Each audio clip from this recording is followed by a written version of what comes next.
नमस्कार, मैं राहुल कठेरिया। 2027 में उत्तर प्रदेश में विधानसभा का चुनाव होने जा रहा है। इसको लेकर हर राजनीतिक दल ने अपने अपने तरीके से तैयारियां शुरू कर दी है। वर्तमान समय में समाजवादी पार्टी और कांग्रेस पार्टी में गठबंधन है और प्रबल संभावना यही है कि 27 के विधानसभा के चुनाव में ये दोनों दल गठबंधन में ही चुनाव लड़ेंगे, विधानसभा के चुनाव। लेकिन अगर इस गठबंधन के साथ साथ अगर आजाद समाज पार्टी भी जुड़ जाती है तो ये गठबंधन कितना प्रभावशाली होगा उत्तर प्रदेश के 27 के विधानसभा के चुनाव में, इसको लेकर जरा हम आज विश्लेषण कर लें। लेकिन उससे पहले यदि आपने अभी तक हमारे चैनल को सब्सक्राइब नहीं किया है तो सब्सक्राइब जरूर कर लीजिए और घंटी के बटन को जरूर दबा दीजिए। देखिए, अभी 24 का जब लोकसभा का चुनाव हुआ था तो उस चुनाव में समाजवादी पार्टी और कांग्रेस का गठबंधन था। दोनों ही दलों ने मिलकर बड़ा जबरदस्त प्रदर्शन किया, लेकिन ये प्रदर्शन और अधिक बेहतर हो सकता था। कई सीटों पर कांग्रेस और समाजवादी पार्टी कुछ हजार वोटों से हार गई। इस बात को लेकर मेरा व्यक्तिगत मानना है कि दोनों दलों को विश्लेषण करना चाहिए। अब सुनने में ऐसा आ रहा है, ऐसी चर्चा शुरू हो गई है, या मैं यूं कहूं कि अगर सपा और कांग्रेस के साथ आजाद समाज पार्टी शामिल हो जाती है तो इसका कितना असर होगा उत्तर प्रदेश के 27 के विधानसभा के चुनाव में।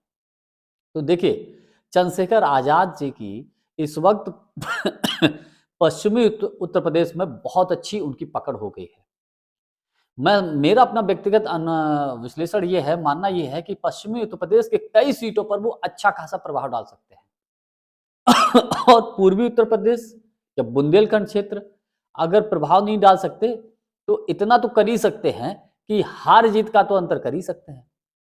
मान लीजिए किसी सीट पर अगर आजाद समाज पार्टी ने 10-5 हजार वोट काट दिए और हार जीत तो एक वोट से हो जाती है। 24 के लोकसभा के चुनाव में क्या हुआ, कई सीटों पर 1000, 2-3 हजार, 4 हजार, 5 हजार के आसपास हार जीत हुई है। इतना तो कर ही सकते हैं। ये छोटी छोटी चीजें बहुत अधिक प्रभाव डालती हैं। तो मेरा अपना जो व्यक्तिगत मानना यह है कि अगर चंद्रशेखर आजाद इंडिया गठबंधन में शामिल हो जाते हैं, कांग्रेस पार्टी और समाजवादी पार्टी के साथ गठबंधन में शामिल हो जाते हैं, तो एक बहुत बड़ा प्लस पॉइंट होगा इंडिया गठबंधन के लिए। अब चूंकि वेस्ट यूपी में जो पहले जयंत चौधरी जी जो शामिल थे वो तो चले ही गए हैं, तो जयंत चौधरी जी तो भारतीय जनता पार्टी के साथ हैं और वर्तमान समय में पश्चिमी उत्तर प्रदेश में इस वक्त उनका उतना अधिक प्रभाव देखने को नहीं मिल रहा है जितना चंद्रशेखर आजाद का प्रभाव देखने को मिल रहा है। तो मेरा अपना व्यक्तिगत मानना यही है कि अगर चंद्रशेखर आजाद समाजवादी पार्टी और कांग्रेस के साथ आते हैं तो 27 के विधानसभा के चुनाव में इसका बहुत बड़ा व्यापक प्रभाव देखने को मिलेगा और अधिक मजबूती हो जाएगी इंडिया गठबंधन को।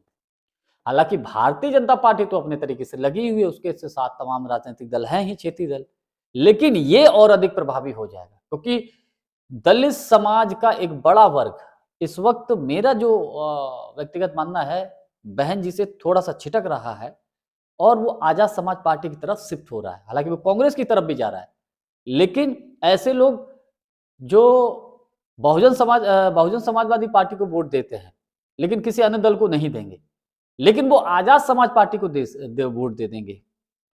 मतलब सपा कांग्रेस को नहीं देंगे लेकिन बहन जी को छोड़कर किसको देंगे, तो उनके लिए प्लस पॉइंट विकल्प, सबसे प्लस विकल्प होगा वो होगा आजाद समाज पार्टी। तो इसलिए मेरा मानना है कि 27 के विधानसभा के चुनाव को लेकर अगर चंद्रशेखर आजाद जी समाजवादी पार्टी और कांग्रेस के गठबंधन में शामिल होते हैं तो यकीनन ये गठबंधन बहुत अधिक प्रभावशाली हो सकता है। जानकारी हमारी आपको कैसी लगी, कमेंट्स करके हमको जरूर बताइएगा। बहुत बहुत धन्यवाद। नमस्कार।